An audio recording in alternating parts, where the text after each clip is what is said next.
Gracias por continuar informándose con Noticiero Hechos AM. Vamos al espacio de la entrevista, ese espacio que tenemos todos los días para profundizar en algunos temas. Esta mañana una conversación con los diputados de Gana, FMLN y Arena sobre diversos temas, algunos que están ya en estudio en la Asamblea y otros que han surgido en el transcurso de esta semana. Ha sido apenas unos días que hemos tenido de la semana, pero ya hay mucho que hablar respecto a lo que ha estado ocurriendo en el país. Como les decíamos, temas que han surgido de última hora. Por ejemplo, la petición de desafuero que hacían ayer las autoridades de la Fiscalía General de la República para el viceministro de Justicia y Seguridad y también director de la Policía Nacional Civil, Mauricio Arriaza Chicas. Otras situaciones que han ocurrido, el allanamiento a instalaciones del Estado y que ayer incluso llevó a elementos de la policía a tener algunos roces con los elementos de la Fiscalía cuando ingresaban a las instalaciones del Ministerio de Salud ahí en la calle Arce. Otro punto importante, una petición de fondos más que hizo ayer el ministro de Hacienda a la Asamblea Legislativa de 265 millones. Hablaba para enfrentar, decía, el tema del COVID y también las situaciones de emergencia que pueden generarse con las condiciones de clima que hemos tenido en los últimos días que han dejado mucha lluvia. Así comenzamos esta mañana el espacio de la entrevista. Vamos a saludar de inmediato a nuestros invitados. Está con nosotros la diputada Nidia Díaz del partido FMLN. Nidia, buenos días, un gusto que nos acompañe. Y también buenos días. Buen día, Nidia. Buenos días, Manuel. Buenos días, colegas diputados. Y un saludo fraterno a todas las personas que nos están viendo esta mañana. También saludamos a Julio Fabián, diputado por el Partido Arena. Julio, buenos días.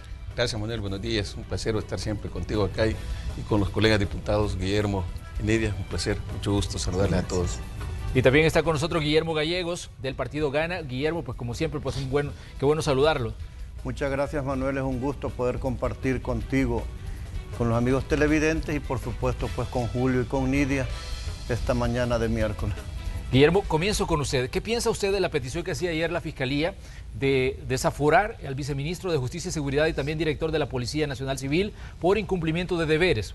Por ejemplo, se decía que no cumplió con llevar por apremio al ministro de Hacienda, al ministro de Salud, cuando se le solicitaba en una comisión de la Asamblea Legislativa. Otro punto, decían, no cumplió con despejar el camino hacia el relleno sanitario de Nejapa cuando estaba siendo bloqueado por sindicalistas.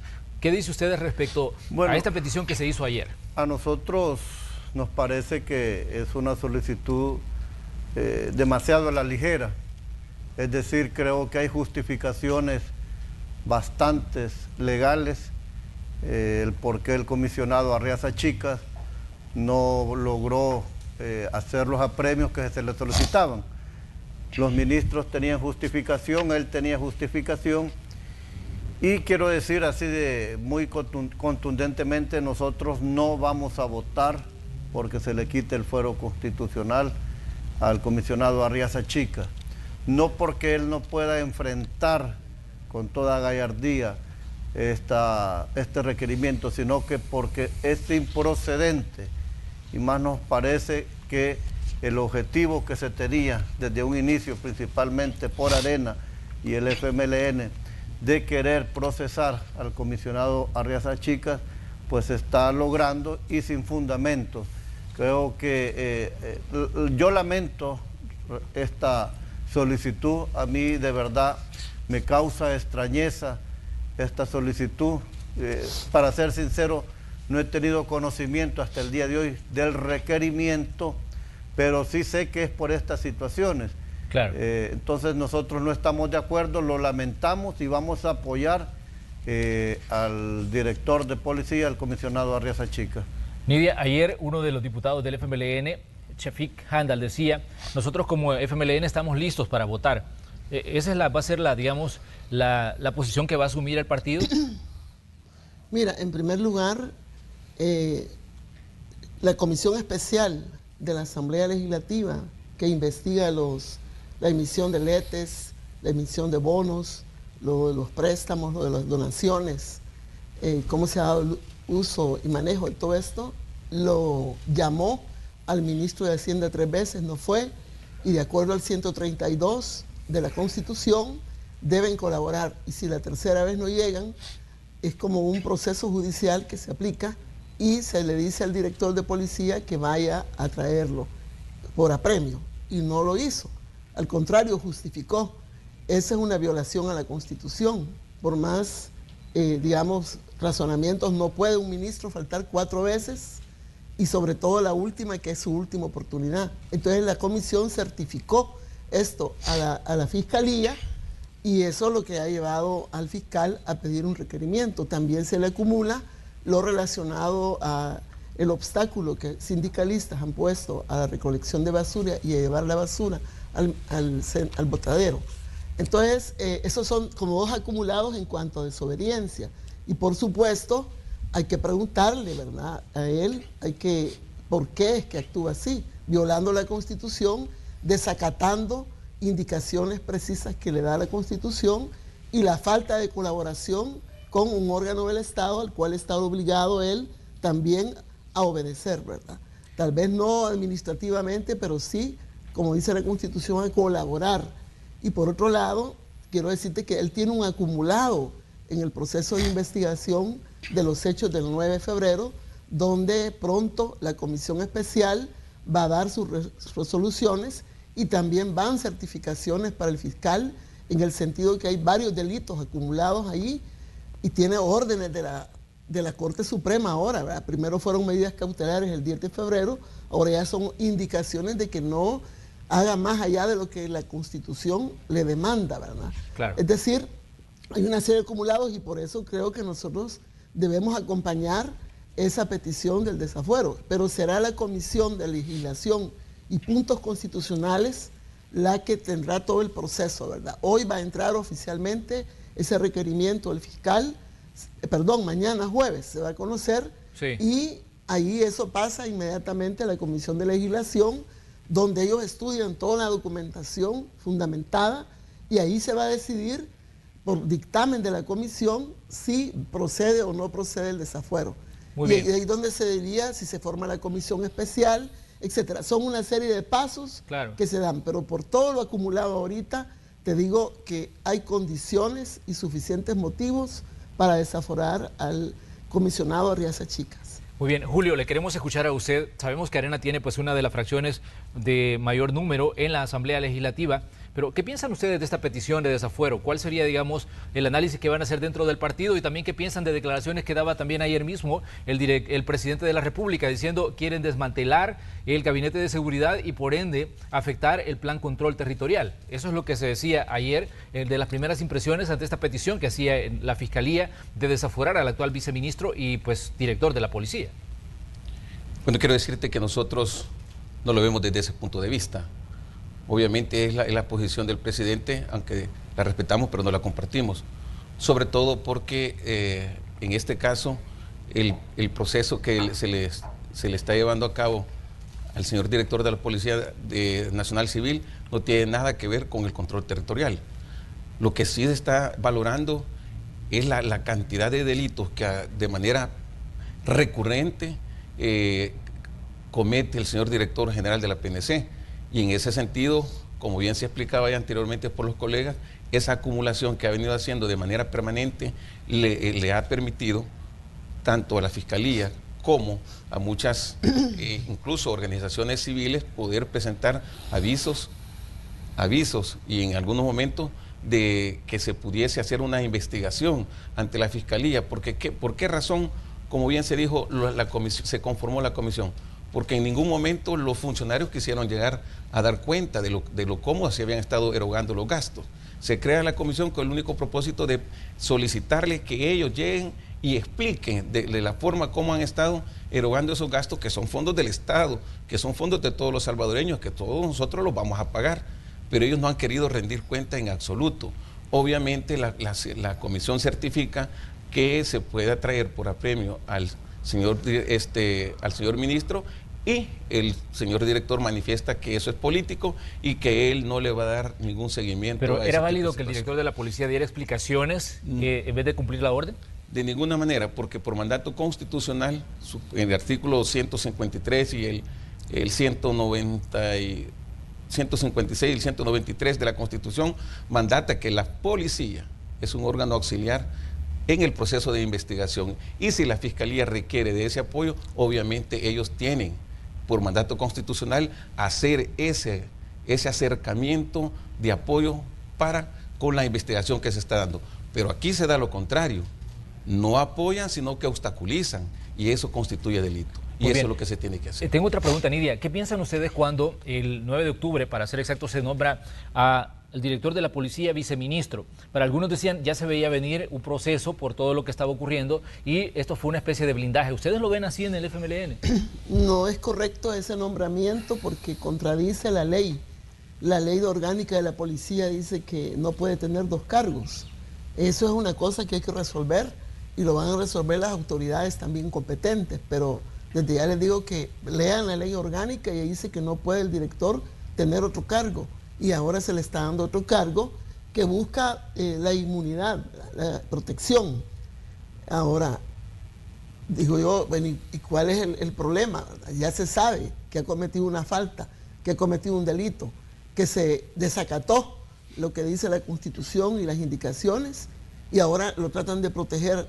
Eso no es así, pero no, de todos modos, este proceso del desafuero va en camino, pero lo que más me preocupa a mí también en relación a la relación de la policía con la fiscalía es que la fiscalía es el órgano auxiliar por constitución de la fiscalía, no está por encima de la fiscalía. Y ayer se dieron incidentes en que los policías tenían más autoridad por un momentito que los propios fiscales, claro, hasta que la fiscalía hizo prevalecer. Tampoco es cierto que aquí se pone en riesgo un plan de control territorial. Para empezar, no lo conocemos totalmente. Segundo, que desde octubre se dijo que ayer en un informe que llegó a la Asamblea por parte del fiscal, que había un como repunte en el mes de octubre. Y cuando se dieron los hechos de Nejapa, entre el 29 y 30 de octubre, recordemos cuando llega el director de la OIE y a Nejapa, y los ciudadanos le preguntan que por qué con ese despliegue de fusilería, etcétera, y él dice, porque aquí andan también, hay pandillas, delincuencia, etcétera. O sea que se reconoce que independientemente de los efectos que pueda tener positivos, los controles que se han hecho, esto si se quita o no se quita, o si se desafuera o no se desafuera un director, no va a afectar un plan, porque un plan involucra una serie de acciones, personas que están a la cabeza. Y si no está el director, pues asume el subdirector. En ningún momento se quiere afectar algo que nosotros siempre hemos defendido, que es la seguridad para las familias y para las comunidades. Muy bien, Guillermo, le queremos escuchar a usted también respecto a este punto, porque obviamente sabemos que en la Asamblea Legislativa hay una diversidad de pensamientos y pues no siempre pues todos están de acuerdo. ¿Qué dice usted respecto a todo esto, Guillermo? Bueno, yo no comparto ninguna de las dos opiniones de los colegas. Primero, todos sabemos que esta es una estrategia entre Arena y el FMLN que se han unido, están juntos, trabajan juntos y desde la conformación de este tipo de comisiones actúan juntos, dirigen y se reúnen y determinan qué es lo que van a hacer. Y dentro de ellos, una piedra en el camino que han tenido ha sido el señor director Arriaza Chica. Él tiene actas, él tiene la documentación donde se ha hecho presente a efecto de poder combinar a los ministros para que se hagan presentes, pero no estaban en el lugar. Él no puede saber dónde puede ubicarlos, no tiene esa capacidad o no pudiera ubicarlos en un momento determinado.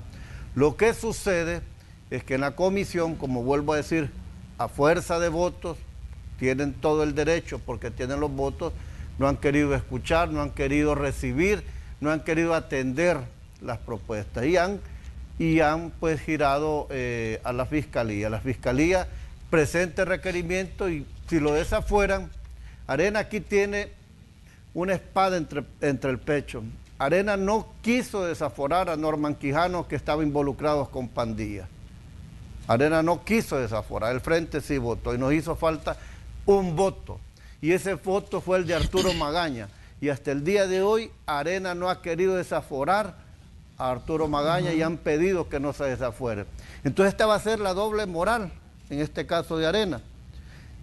Si quieren desaforar a aquel que está luchando contra los pandilleros, contra los terroristas, contra el crimen organizado, pero no quieren desaforar a un diputado involucrado con pandillas, ofreciéndoles dinero. Eso es lo que yo quiero ver realmente de Arena, su actuación.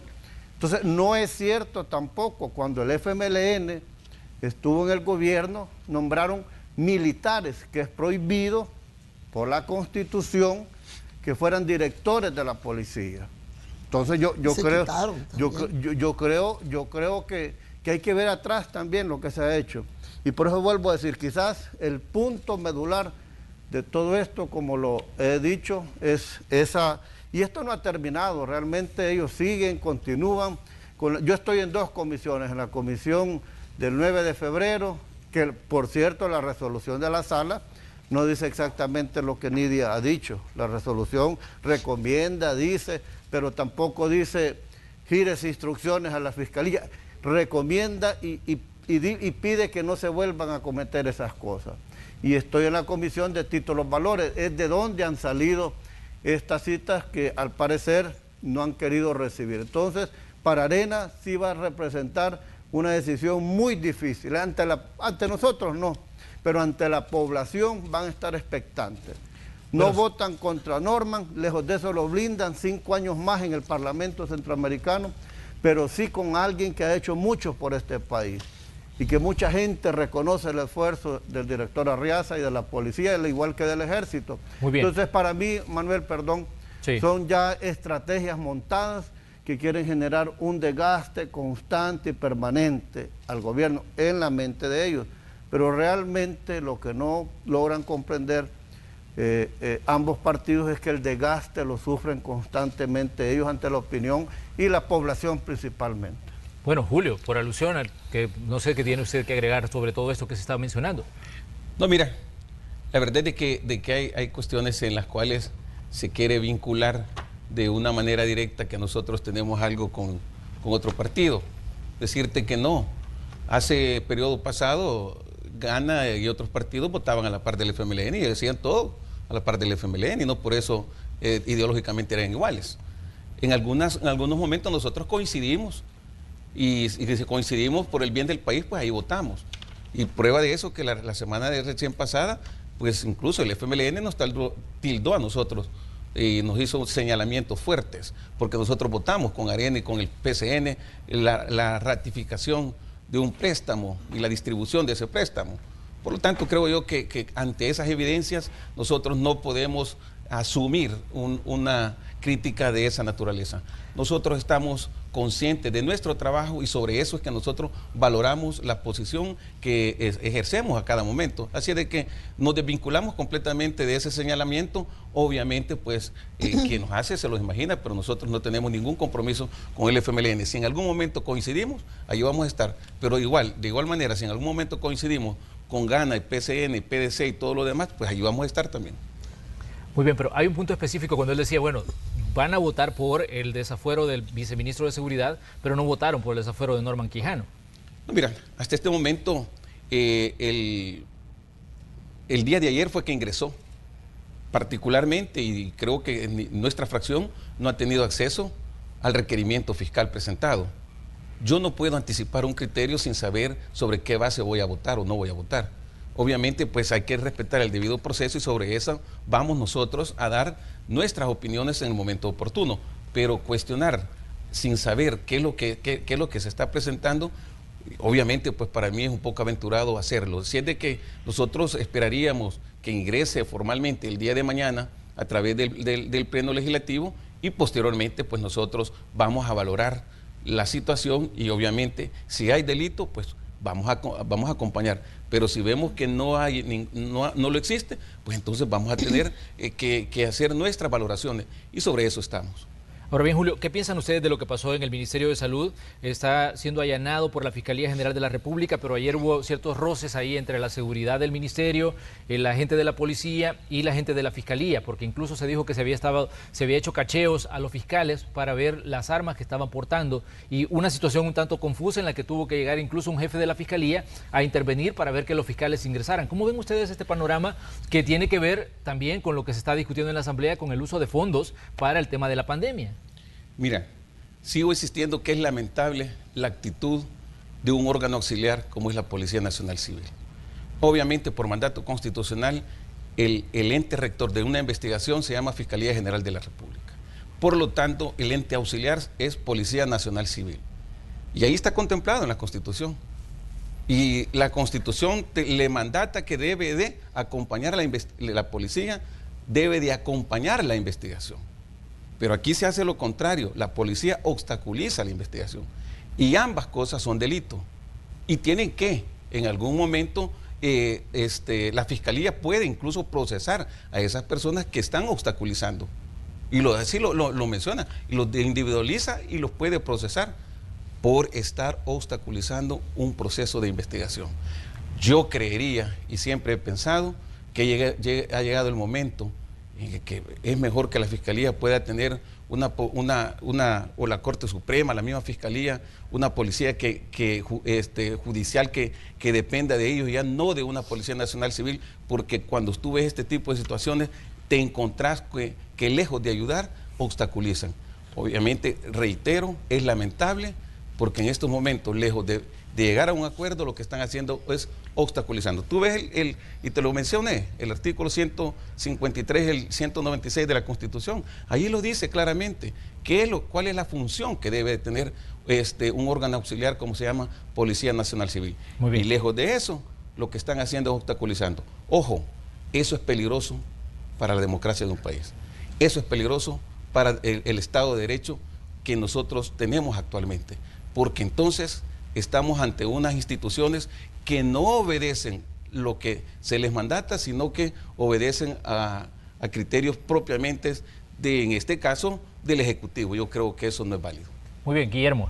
¿Qué piensa usted de lo que está pasando en el Ministerio de Salud? Había una publicación que hizo incluso el Ministerio a través de su cuenta en Twitter, decía: denunciamos el proceder arbitrario de parte de la Fiscalía, quienes han entrado a nuestras oficinas armados e intimidando a nuestro personal con excesivo uso de la fuerza, totalmente alejados, decía, del proceder legal ante estas situaciones, además de secuestrar expedientes para los cuales no tenían ninguna autorización por parte del juez. También han dejado inoperantes las unidades financieras y de adquisiciones. ¿Qué piensa usted de lo que está ocurriendo? Porque aquí vemos pues una medición de fuerzas una vez más. Bueno, Julio, primero yo quiero expresar que tengo un profundo cariño a la Fiscalía General de la República. Yo fui fiscal durante 5 años y me siento muy orgulloso de haber pasado por la institución. También quiero expresar mi profundo cariño, respeto y admiración por la Policía Nacional Civil. Y como Julio lo decía, tú lo dices también, ambos órganos son importantes en la justicia del país. Yo creo que lo que ha sucedido es que si de repente hay una institución pública y entra gente, en este caso fiscales, sin acompañamiento de la policía, por muchas cosas que se han dado en varios momentos del país, la gente tiende a alarmarse.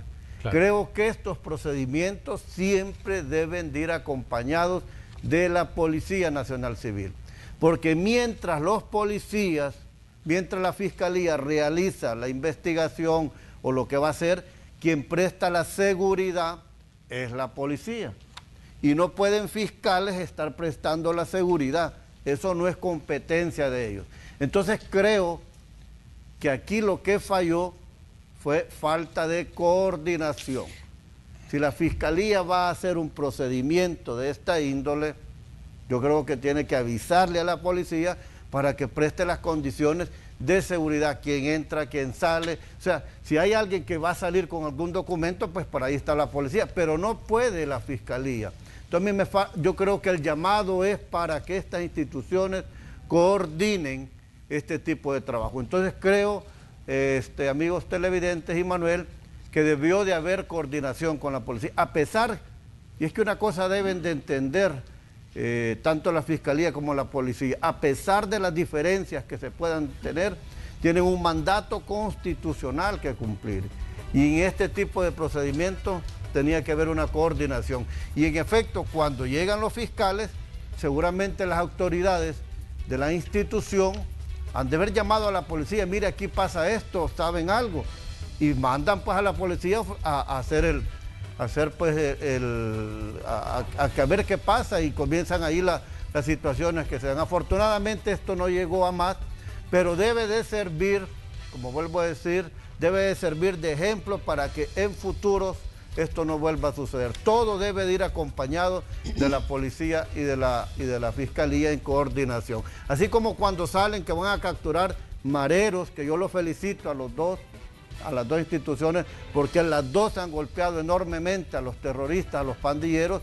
Ahí se ven las fotos juntos, fiscal, policía. Así este tipo de procedimientos no son ajenos para que puedan ir distanciados. Muy bien. Nidia, ¿qué piensa usted? Ya había adelantado un poco sobre esa situación que se dio ahí en el Ministerio de Salud, pero ahora ya podemos entrar de lleno al tema. Mira, antes quiero decir que el único compromiso que nosotros tenemos y a lo que ponemos en el centro de nuestra obsesión como legisladores, como partido, es la defensa de la Constitución, que tanto ha costado a este país con sus reformas constitucionales producto de los acuerdos de paz, es la república y es la democracia, y velar por el equilibrio correcto de la relación entre las instituciones del Estado y respetar las competencias y atribuciones. Por eso vamos a defender siempre lo que sea relacionado a ese tema y los derechos de la gente. Ahí puede haber coincidencia con los partidos o no. Y algunas veces hemos votado en defensa de esa situación de la democracia. Y quiero hacer ver, antes que conteste la pregunta, de que nosotros no hemos acompañado en ningún momento proteger a ningún diputado o colega que esté en proceso de desafuero. Al contrario, hemos votado por el desafuero en 2 ocasiones. En el caso concreto de Norman Quijano y en el caso concreto ahora de Magaña, el diputado. Otra cosa es que estamos pendientes de que se dé esa reunión que era especial y la suspendieron, pero hay cosas que no las vamos a acompañar y no es una estrategia para destruir el Estado, al contrario, para defender el Estado y las competencias de cada uno. Otra cosa que quiero aclarar es que la sala dio una medida cautelar el 10 de febrero para evitar, ¿verdad?, aquella situación que se conformó con los hechos del 9 de febrero y que la Asamblea sufriera un golpe realmente efectivo, ¿verdad?, por el Ejecutivo. Y ahora en octubre lo que ha hecho es ya quitar la medida cautelar y hacer una sentencia definitiva, una resolución definitiva, en el sentido de que tanto la seguridad pública como defensa se atengan a lo que la Constitución dice para su accionar. Claro. Ahora, en relación a lo que tú me preguntas ahorita yo decía, bueno, aquí en el artículo que corresponde a las funciones de la Fiscalía en la Constitución, el 193 y el numeral 3 dice dirigir la investigación del delito con la colaboración de la Policía Nacional Civil en la forma que determine la ley. Y si la ley determina que para este tipo de actividades que son investigación de fondos, de recursos, en un momento determinado no le va a pedir la colaboración a la policía, sino después, eso es lo que procede, porque hay una ley que rige la forma como va a colaborar la policía para la investigación del delito que dirige la Fiscalía. Y lo que vimos ayer fue que la policía se ponía por encima del fiscal, obstruyendo su competencia propiamente constitucional, ¿verdad? Eso es lo grave. Nidia, bueno, ahora ya se arregló, ¿verdad? Entiendo yo que ya se arregló el proceder que tiene que tener. Pero Nidia, eso siente un precedente negativo. Nidia, ¿consideran ustedes que hubo un cualquiera dice, obstáculo de la policía investigaciones sobre manda posible corrupción? ¿Perdón? ¿Consideran ustedes que hubo un obstáculo de investigaciones de posible corrupción, lo que pasó ayer? Así como se evidencia y se presentó, se estaban obstaculizando, porque le estaban pidiendo una serie de cosas cuando la Fiscalía es la que tiene que accionar y pedir eso. No era en ningún momento, digamos, una sospecha que alguien que no fuera de la Fiscalía llegara, con que han cerrado 2 unidades de la Corte de Cuentas. También le están obstruyendo a la Corte de Cuentas, pero ahí fue el ministro de Trabajo en vez de ser el ministro de Salud, porque se está argumentando que no llenaban los controles relacionados a los protocolos por COVID, y le cierra 2 unidades que precisamente están investigando como 500 millones de dólares. Eso es obstruir también una función que tiene que hacer otro órgano que se llama Corte de Cuentas. Entonces están actuando ahora en una dirección de que están haciendo que las instituciones fallen en el sentido de su competencia, que no sean, digamos, que no respondan a lo que tienen que hacer porque les están obstaculizando. Hay que revisar todo esto y corregir el camino, ¿verdad? Porque lo que están haciendo es que se acumulen más situaciones de irregularidades, más situaciones de delitos que no nos llevan a nada, pues más que a complicar el funcionamiento del Estado. Muy Muy bien, vamos a hacer una pequeña pausa comercial. Vamos a continuar conversando con los diputados que nos acompañan esta mañana en el espacio de la entrevista. Decíamos que hay una nueva petición de fondos que ha hecho el Ministerio de Hacienda a la Asamblea Legislativa. 265 millones es lo que están pidiendo. También en ese órgano de Estado continúa el estudio del presupuesto general de la Nación 2021. Hay más voces que dicen ese presupuesto no debe ser aprobado porque las cifras no son reales. Se está, sobreestimando los ingresos que puede tener El Salvador a nivel fiscal en 2021. Vamos a conocer qué piensan los diputados, que son quienes al final tienen la última palabra en el proceso de aprobación de este plan de gastos. Continúe con nosotros, somos Hechos AM.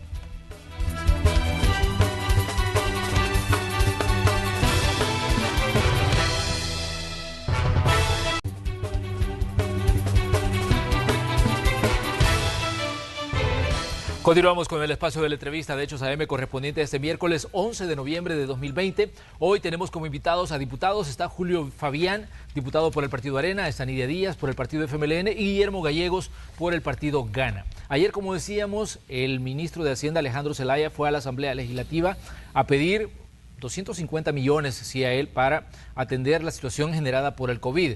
Además, 15 millones extra, decía, que provienen de otra fuente de financiamiento. En total, 265 millones. Él hacía énfasis en que la lucha contra la pandemia no ha terminado y además decía que se tenía que estar preparado también para enfrentar, decía, las situaciones que pueden generar las condiciones climáticas adversas. Julio, ¿qué piensan ustedes sobre esta situación en la que se han estado quejando ustedes de que no ha habido explicaciones respecto al uso de fondos y hay una nueva petición de dinero?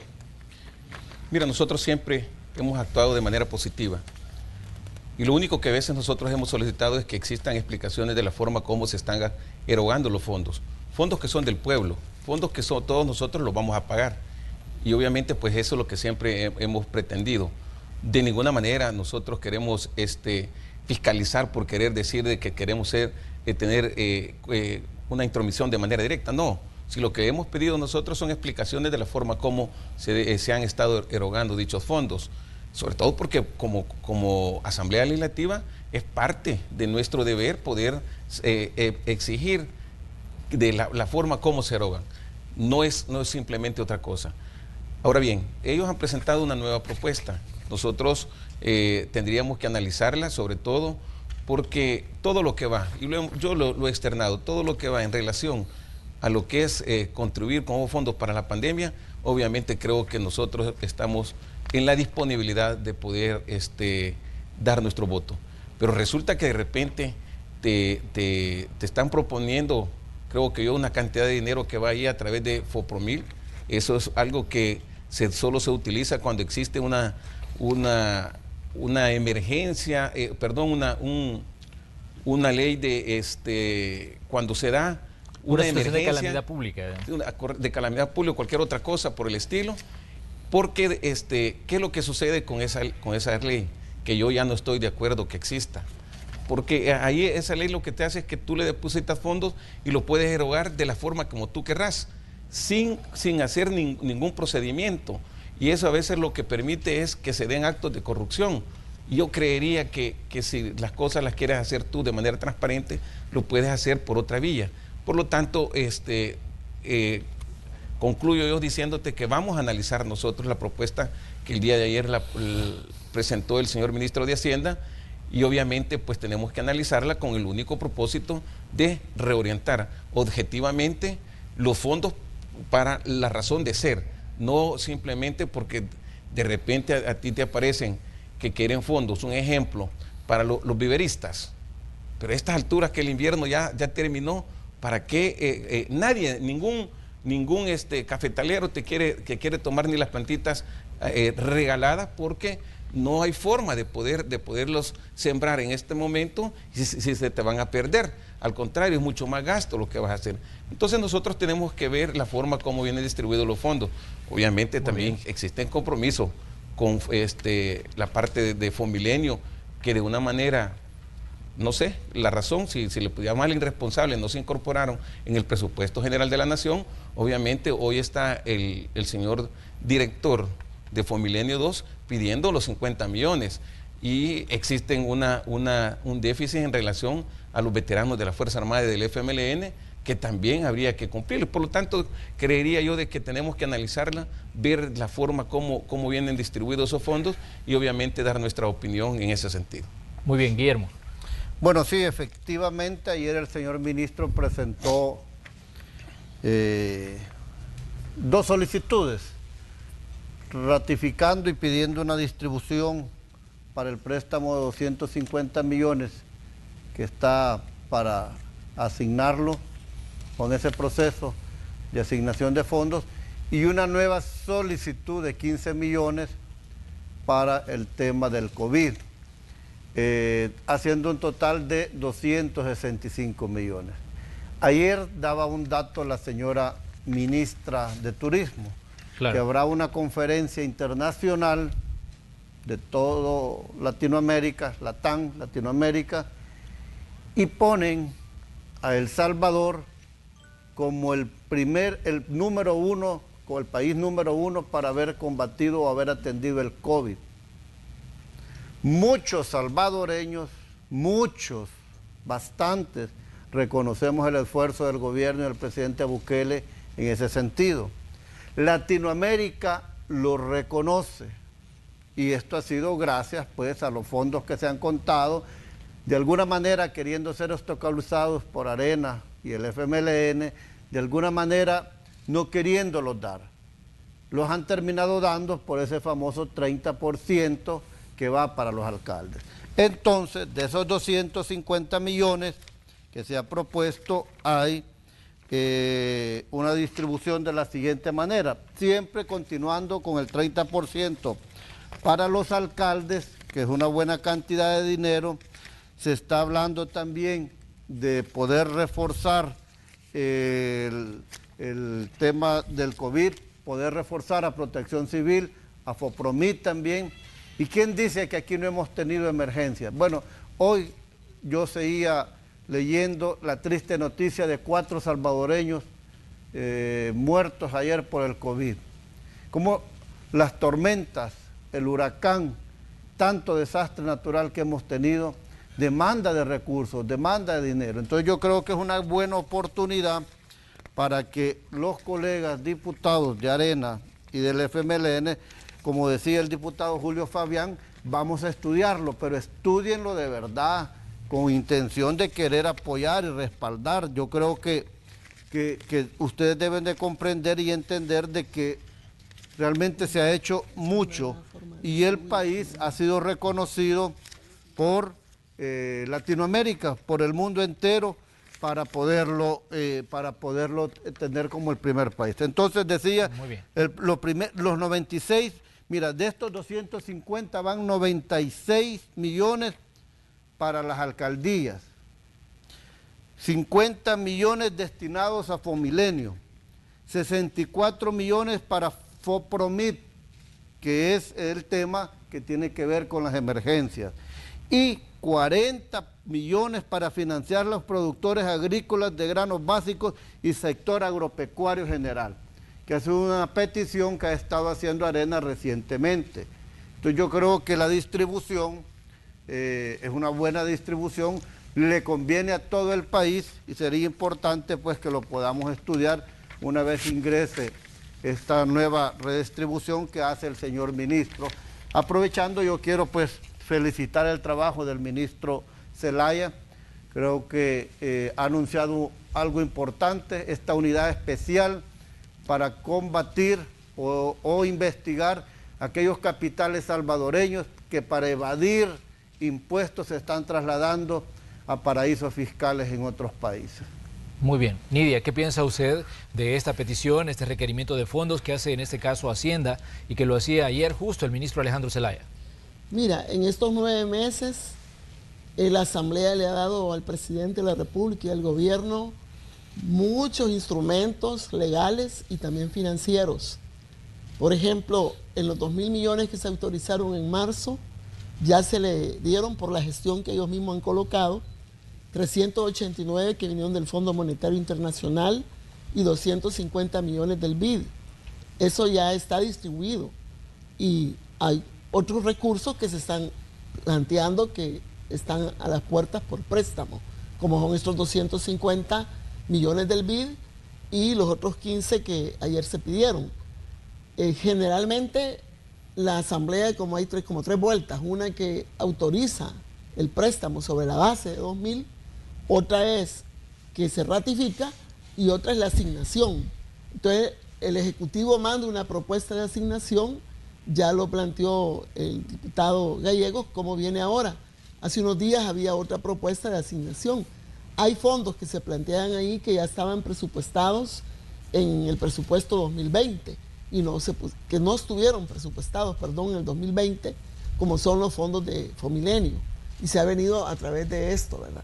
Otros fondos que se quieren confundir y la forma como se presentó, por ejemplo, en esta última asignación que ya era ley desde el 9 de septiembre, 75 millones para las alcaldías, se quiso presentar como que eran al principio los fondos para el FODES. Son fondos diferentes y alguien está hablando que con los 96 millones que ahora se presentan en esto que está presentando el día de ayer el ministro, que va para las alcaldías porque es el 30% que se diseñó las áreas donde iban a ir los recursos de los 2.000 millones, quedó establecido que un 30% con criterios FODES y que en el sentido de la proporcionalidad de distribución por población, por territorio, por pobreza y por equidad. Pero ayer, Nidia, alguien decía, si se está pidiendo más fondos, lo vamos a revisar con lupa.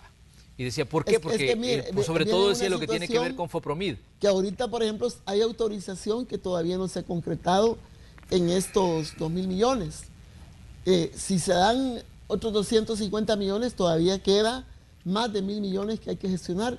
Pero nosotros nos preguntamos, el presupuesto del otro año, que ya fue presentado, trae para gestionar otros 1.000 y pico, 1.200 millones, porque está desfinanciado. Entonces, ¿por qué no utilizar todavía lo que está pendiente acá para que ya el próximo presupuesto ya comprenda la época del COVID? ¿Qué quiero decir? En 9 meses no se ha resuelto el COVID y no tiene ninguna indicación o perspectiva que ya se va a superar el COVID a nivel mundial, inclusive en países que han disminuido los protocolos, ¿verdad? Como tal, ha habido un rebrote. Aquí a veces hay alza, baja y así estamos. Pero no se ha ido el COVID, tenemos que aprender a derrotarlo haciendo una correcta planificación. El problema es que no ha habido un plan realmente de tratamiento a la salud para prever, combatir y enfrentar. Igual el caso de la reapertura económica, en el sentido no solo de las empresas privadas, desde la micro, pequeña, mediana hasta la grande, o los trabajadores informales, sino también el Estado, donde va a hacer sus grandes apuestas, ¿verdad?, para la reactivación en tiempo de COVID. En ese sentido, creo que hay que razonar bien los fondos ahorita, porque estos préstamos autorizados van a encontrarse con otras solicitudes que hay que discutir si se siguen autorizando o si ya entran. Estamos en noviembre, ya vamos a entrar a diciembre y hay que aprobar el presupuesto. Entonces hay que pensar bien cómo se va a hacer las asignaciones de lo que se tiene y lo que se está consiguiendo y qué se va a terminar de ejecutar en el 2021, que casi todo es lo que ahorita ya se está aprobando, ¿verdad? Y se va a seguir discutiendo ahorita si se entrelazan quizás los, los proyectos que se tengan para el 2021. Ahora bien, decíamos que todo esto se viene a sumar también a un punto que ya tocaba Nidia y era la discusión del presupuesto. ¿Cómo ven ustedes hasta ahora, Julio, la discusión del tema presupuestario? Son 7.453.5 millones que comprende el presupuesto general de la Nación para 2021. Parte de esto hay que financiarlo con deuda. Pero ¿cómo ven ustedes hasta ahora las explicaciones que ha dado el ministro de Hacienda, las explicaciones que han dado los titulares de algunas carteras de Estado respecto a las inversiones que se van a hacer el otro año y cómo van a utilizar el presupuesto, a justificar el presupuesto que se les está dando para trabajar en el próximo año? ¿Cómo ven ustedes hasta ahora el panorama, Julio? Mira, si tú lo ves desde el punto de vista objetivo, ojalá Dios nos dé esa bendición de que se pueda hacer esa recaudación de fondos tal como lo ha presentado el señor ministro. Pero lo más preocupante es, y así en términos generales, que esa brecha de financiamiento para lo que es esa deuda es grandísima. Y obviamente cuando tú haces un análisis un poco más profundo, te das cuenta de que las posibilidades de que el país crezca económicamente son bastante reducidas. Entonces es bien ambiguo pensar que vas a recaudar esa gran cantidad de dinero. Eso es por una parte. Por la otra, cuando nosotros decimos que vamos a estudiar los préstamos, es por una simple y sencilla razón. De repente tú ves que, incluso hoy que están llegando los ministros a presentar a defender su presupuesto, a explicar en qué van a invertir el presupuesto, tú te das cuenta que mucha inversión que estaba dentro del presupuesto 2020 no se ejecutó por la misma pandemia, pero que esos recursos han sido trasladados al que es el caso de la pandemia. Claro. Por lo tanto, entonces, no es cierto que solo son los 2.000 millones, y también ha estado de por medio el presupuesto 2020, que en su mayoría ha sido utilizado para la pandemia. Por lo tanto, creo que lo menos que podemos nosotros hacer es buscar esa información a efectos que no vaya a ser duplicada dichos recursos cuando ya tú tuviste el presupuesto 2020, que de ese nadie da mayores explicaciones. Más sin embargo, hoy que los ministros están llegando a explicar, externan de que muchos recursos de esos han sido utilizados para poder combatir la pandemia. Entonces, por eso te digo que nosotros tenemos que analizar, tenemos que ver para que no vengan duplicado en algún momento las solicitudes para los mismos recursos. Así de que esas son las razones por las cuales nosotros tenemos que hacer un análisis más objetivo con el único propósito de poder ver que se hagan y que se ejecuten muy bien los recursos que siempre lo sigo diciendo, no son recursos del Estado, son recursos que los vamos a pagar todos nosotros los salvadoreños. Ahora bien, Guillermo, ¿qué piensan ustedes? Ayer, ayer y en los últimos días hemos tenido, por ejemplo, declaraciones de gente de FUSADES. Ellos decían que lo recomendable es que se debe negociar un proyecto de presupuesto que permita salir de la crisis social y económica que está viviendo la población a través de la búsqueda de organismos internacionales que posibiliten su financiamiento en condiciones favorables para el país. Ellos prácticamente decían que el proyecto de presupuesto no está basado en datos que consideren reales. Incluso las posibilidades de que El Salvador tenga ingresos fiscales por más de 5.000 millones en 2021 lo veían como un dato irreal. Y esto pues lo han dicho también otros organismos. Pero ¿cómo ven ustedes la situación desde Gana y desde la Asamblea Legislativa, obviamente? Bueno, primero la postura de FUSADES es una postura política. Ellos son pro Arena y asesoran a Arena en todas sus posturas. O sea, eso no es de extrañar que ellos siempre van a estar en contra de querer mejorar las condiciones de vida de muchos salvadoreños con este presupuesto que ha sido presentado, que es un presupuesto muy ambicioso que trata de cubrir muchas deudas históricas que en el país se han tenido con varios sectores. Quiero decir también, antes de entrar al presupuesto, que al 31 de octubre de este año se ha dejado de percibir 716 millones de dólares en el presupuesto 2020. Y a finales de este año van a ser casi 912 millones de dólares de lo que se aprobó. Es decir, hemos tenido prácticamente un corte en el presupuesto y de acuerdo, se tuvo que enfocar todo el esfuerzo de los recursos económicos en su gran mayoría, dejando lo mínimo para salarios y atender los ministerios en el enfoque en la pandemia. Claro. Esto era así, tenía que hacerse así. Aquí y en cualquier parte del mundo, a Dios gracias, nosotros lo hicimos bien y estamos bien y aquí estamos los tres, incluso hasta sin mascarilla, porque estamos gozando de buena salud, porque atendimos las recomendaciones y el país en este momento está bien. Económicamente ahí estamos, a pesar de que no quisieron aprobar el fideicomiso. Quiero también señalar y reconocer el trabajo de Juan Pablo Durán, presidente de Bandesal, que ya el gobierno financió de diferente manera el fideicomiso a través de letes, y ahora mucha gente, cantidad de gente, pequeños, medianos y microempresarios están teniendo acceso a estos créditos. Ahí está, son realidades, la gente lo sabe.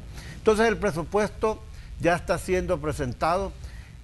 La estimación del crecimiento del país más austera o más conservadora ha sido la del BCR, que dice 3.9. Claro. El resto de organismos internacionales nos dicen que va a crecer el país más allá. Por primera vez, o sea, 4.1, 4, hasta 5 decía uno.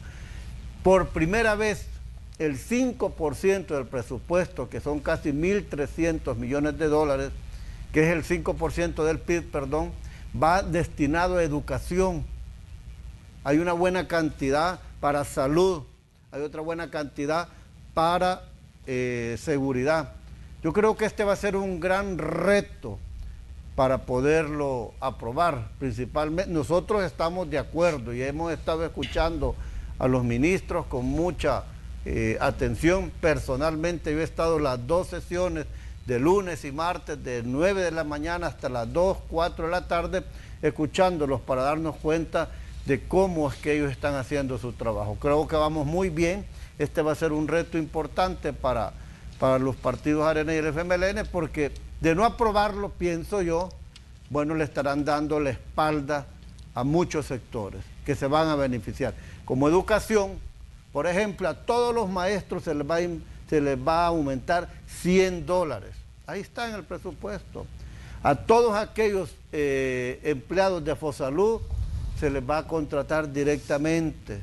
Ya no van a ser Fosalud, sino que van a pertenecer al ministerio con todas las de la ley. Policías se les va a aumentar también, a la Fuerza Armada también. Es decir, creo que es una oportunidad. Si tenemos esta oportunidad como país, como diputados, de poder dignificar estos sectores, ahí van las pensiones también de los veteranos de la Fuerza Armada y del FMLN, o sea, todo va cubierto realmente. Entonces, estamos en ese proceso, Manuel. Yo creería que estamos bien, han pasado ya algunos ministros y las cosas pues se tendrán que ir dando. Ojalá lo podamos aprobar antes de que finalice el año. Siempre la Asamblea hace un pequeño ajuste o puede hacer algunos movimientos, pero no sé realmente hoy qué estará pensando Arena y el FMLN, porque pues ustedes saben, ellos tienen pues la mayoría de diputados. Ojalá lo hagan pues todo de acuerdo pues a la población y lo que más le convenga a los salvadoreños. Muy bien, hay puntos que están todavía pendientes, como por ejemplo el pago del FODES, que se ha convertido pues en una situación de discusión constante. ¿Cómo ven ustedes esta situación, Julio, considerando de que pues las alcaldías han estado diciendo que ya estaban con el agua hasta el cuello debido a esta situación, y algunos decían que el agua incluso ya les había sobrepasado la nariz? Bueno, mire, sí es sumamente preocupante, sobre todo porque el que no se hayan erogado los fondos FODES, el pensar, como se ha dicho, que son cuestiones políticas, es el error más grande que puede suceder. Porque no están afectando a los alcaldes, están afectando al pueblo salvadoreño, están afectando a aquella población que está requiriendo de que se le pueda trasladar en servicios esos fondos, sobre todo cuando hay proyectos en ejecución que hoy por hoy están parados. Hay gente que de alguna manera estaban obteniendo una forma de ingresos porque trabajan en el cantón, en el caserío, en la colonia, donde los alcaldes están realizando alguna obra y al no tener fondos se ha parado esa obra y las personas han dejado de percibir esos pequeños fondos en un momento de crisis como esta. Decir que no hay fondos, obviamente la Corte de Cuentas ya certificó que sí existen fondos y que se tendrían que haber pagado, y ahí volvemos a lo que iniciamos en un momento, que el ministro ha cometido un delito en no trasladar los fondos que por mandato de ley le pertenecen a las municipalidades, no a los alcaldes, sino que a las municipalidades, sobre todo porque la ley dice que es el 10% sobre los ingresos corrientes que se tienen que erogar para las municipalidades. Y cuando tú ves que existen en la misma página de transparencia del Ministerio de Hacienda, dice que en aquel entonces, en agosto, habían ingresado como 3.600 millones. Si tú le quitas el 10%, que es lo que les corresponde de fondo FODES, había suficiente dinero para poder erogar y darles esos fondos a las municipalidades. Y reitero, no es a los alcaldes a quien están perjudicando, es a la población salvadoreña a quien no le están llegando. Ahí hay personal que no se les ha cancelado y no es cierto. En la ley siempre dice que un 12% se debe de utilizar para el pago de salarios. Ahí están perjudicando que recolección de desechos sólidos, pago de energía eléctrica, agua potable, en fin, estás perjudicando una gran cantidad de servicios que obviamente se están quedando un poco atrás. Y lo otro que te quiero decir en relación al presupuesto, Manuel, para nosotros sí es preocupante también, así como felicitamos en alguna medida que ministerios como Salud y Educación llevan un presupuesto bastante equilibrado, pero también lamentamos enormemente que las instituciones que ejercen una Contraloría al Estado se estén siendo debilitadas, dejándoles menos presupuesto. Ahí tenés tú la Corte Suprema de Justicia con menos presupuesto, tenés tú la Corte de Cuentas con menos presupuesto, la Procuraduría de los Derechos Humanos con menos presupuesto, la Procuraduría General de la República con menos presupuesto, la Fiscalía, que debería de tener un presupuesto mucho más equilibrado, lleva menos presupuesto. Por lo tanto, también eso sí es sumamente preocupante para nosotros, versus, por un lado, tenés la parte social, pero por otro lado tenés el ente controlador del Estado, donde no se les están dando los recursos mínimos que necesitan para poder seguir adelante. Entonces, son de las valoraciones que tenemos que hacer y explicarle al pueblo salvadoreño en qué consiste todo este presupuesto. Así es de que lo reitero, y nosotros preocupados en ese sentido, que lejos, una Fiscalía General de la República, lejos de fortalecerla, la está debilitando cuando no le das los recursos necesarios. Muy bien, Nidia, ¿qué piensa usted sobre el tema FODES? Que, bueno, sabemos que muchas alcaldías están siendo gobernadas por el FMLN y también pues han salido a las calles incluso a protestar, ¿no? Sí, dos cositas. El gobierno ha tenido recursos todo este año para inversiones diversas y ahí pudo perfectamente disponer del 10% que por ley corresponde al FODES. Si el gobierno tiene más de 5.500 millones, que es lo del presupuesto 2020, ya dijo el diputado Gallegos que no recibió como 900 millones, pero sí, el presupuesto era más, era de 426 millones aproximadamente. Y si no recibió 900, quiere decir que sí disponía del resto. El presidente del Banco Central de Reserva dijo que este año habían ingresado de ingresos corrientes 3.228 millones. Es decir, recurso ha habido para que él aparte el 10%. O sea que si $100 le entraban, $10 eran para las alcaldías. Pero ¿qué está pasando? Yo personalmente considero de que está haciendo un manejo electoral para asfixiar los municipios. ¿Por qué? Porque no se les paga el funcionamiento en ese supuesto del FODES, ni para la inversión donde vivimos 6 millones de habitantes. Vivimos nosotros en los distintos 262 municipios. Y ahí hay obra que hay que hacer de mitigaciones, de trabajo de aseguramiento alimentario, etc. Eso depende del plan del alcalde, pero es para la gente. Y el retenerle ese dinero es para que quiebre la alcaldía, para que haya malestar dentro de la población, porque no se le terminan sus obras o porque hay inconformidad por los trabajadores que no reciben salario. 6 meses, desde junio, julio, agosto, septiembre, octubre, y vamos sobre el 6º mes que no cumple la ley. Ese es el gran problema y no es lo mismo esos fondos que los fondos que han venido de los préstamos para enfrentar el COVID, que se han dado, como decía anteriormente, 116 millones que vinieron del Fondo Monetario Internacional para los 262 municipios y los últimos 75 millones que se están dando todavía a estos municipios. Ese tiene otros criterios y no se puede resolver. Inclusive lo que está pidiendo el ministro Zelaya, que aprobemos los 250 millones, ratifiquemos, para la asignación de 96. Esos dineros irían todos por ley para enfrentar la COVID y la reapertura económica, pues apoyando el andamiaje productivo que está ahí. Entonces lo que hay que hacer es cumplir con la ley, porque a quien se está golpeando realmente es a la población, tanto que habita en esos municipios como los que trabajan en esas municipalidades. Y quiero hacer ver pues que no es cierto que no se le ha dado ni medio centavo, como dijo una vez el presidente, él ha contado con los recursos. Lo que pasa es que uno se pregunta, bueno, yo soy solidario con lo que está pasando ahorita en Guatemala y Honduras, para que todo el mundo, estamos buscando cómo ayudamos en unas colectas, pero uno se extraña por qué tanta ayuda va para allá, en el sentido de que, bueno, esos fondos para comprar tanto alimento, etcétera, serán los mismos de los préstamos de 2.000 millones que se autorizaron para comprar canastas y para dar el bono de $300, de ahí saldrá ese dinero, o de dónde está saliendo el dinero de dar la solidaridad. Son fondos públicos de préstamos, son transferencias que está haciendo para la compra de todo eso. ¿En qué parte de las leyes está eso que hay que invertir para darlo así, de esa forma, en la cooperación? Hay un convenio de cooperación, están en las disposiciones generales de presupuesto atender solidariamente situaciones así, porque la cooperación que dan otros países, El Salvador, tiene un impuesto señalado en cada país. Por ejemplo, en Europa, el 0.7% va para la cooperación internacional, en momentos también de emergencia. En otros países está bien clasificado. Yo no me puedo anticipar que no está, ¿verdad? Porque claro, hay que conocer más a fondo la ley, pero me preocupa esa situación realmente, ¿verdad? Y en un momento tan difícil también para nuestro país. Muy bien, cierro con Guillermo. Guillermo, su valoración sobre el tema FODES y también sobre lo que decía Nidia con esto de la cooperación que se ha dado, en este caso, a Guatemala y Honduras.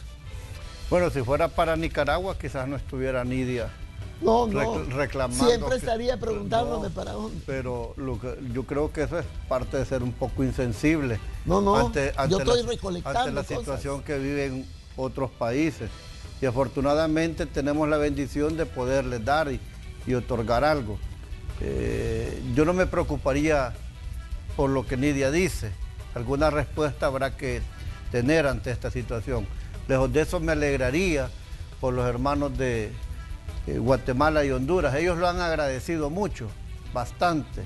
Entonces creo que esto es bueno y yo felicito al presidente Bukele. Y por otra parte, bueno, ahí están la falta de fondos en el presupuesto, son aproximadamente 731 millones. Esto puede ser lo que les correspondía a los alcaldes. Afortunadamente para ellos se les está dando un 30%. El mismo decreto reconoce, y lo decía Nidia, para atender el COVID. Si se les está dando, se les va a dar a los alcaldes para atender al COVID, también pues hay que darle al gobierno, porque esto no ha terminado. Afortunadamente nuestro país está pasando condiciones favorables. Otras partes del mundo, cerca, lejos, están soportando una segunda ola, como dicen, de la pandemia. Claro. Así es que estamos preparados, confiando en Dios, confiando en el gobierno, en la gestión del presidente Bukele, para que la pandemia pues no nos pueda afectar gravemente en una segunda oportunidad. Muy bien, les queremos agradecer esta mañana a nuestros invitados de hoy. Pues Julio, Fabián, gracias por estar aquí. No, gracias a ti, Manuel, por la invitación, y obviamente siempre es un placer poderle informar a la población salvadoreña. Gracias también a Nidia Díaz. Como no, muchas gracias, Manuel, por invitarme y siempre a la orden. Muy bien, y también gracias también a Guillermo Gallegos. Manuel, gracias y mucho gusto pues con los colegas. Sí. Muy bien, eso es parte de la entrevista de Hechos AM. Vamos nosotros a ir a una pausa, vamos a tener más de Noticiero Hechos. También les queremos recordar que ya estamos desarrollando el programa Camino a las Urnas los domingos de 8 a 9 de la noche. Así que también este tipo de análisis que hemos hecho esta mañana lo vamos a hacer ahí en ese espacio para que usted tenga un conocimiento más profundo sobre lo que está ocurriendo con los temas de país. Nos vamos a la pausa, regresamos enseguida.